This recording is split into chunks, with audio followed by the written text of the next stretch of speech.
నమస్కారం అండి. SB news 9550కి స్వాగతం సుస్వాగతం. ఏ రోజు వార్త ఆ రోజు మనకు అప్డేట్ కావాలంటే ఎస్బీ న్యూస్ 9550 ఛానల్ను మీరు సబ్స్క్రైబ్ చేసుకుంటే ప్రతిరోజు వార్త మీకు అప్డేట్గా ఉంటుంది. నువ్వు అంటున్నావు దమ్ముంటే పెట్టు కేసు, ఏ కేసు పెడతావు పెట్టుకుని జగన్మోహన్ రెడ్డి గారిని చూద్దాం. రేపు ఆర్లగడ్డకి జగన్మోహన్ రెడ్డి గారి పాదయాత్రలో ఆర్లగడ్డకి ఖచ్చితంగా వస్తారు. ఈడ జరిగే అవినీతి మొత్తం ఎండగడతారు.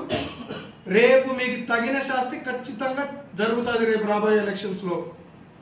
ఇప్పటికైనా మాటలు పక్కన పెట్టి పరిపాలన మీద చూడండి.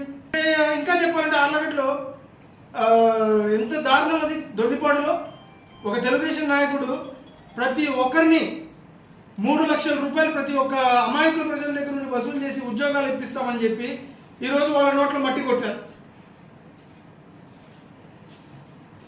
ఏమైపోయినాయి? కనీసం వాళ్ళకి న్యాయం జరిగే పరిస్థితి ఈరోజు కనపడట్లే. ఎక్కడికి పోవాలో లబోది పోవాలో వాళ్ళకి అర్థం కాక రోడ్లు ఎక్కుతున్నారు. 1-2 కోట్లు కాదమ్మా, నీ హయాంలో నువ్వు ఎమ్మెల్యే ఉన్నప్పుడు జరిగిన అవినీతి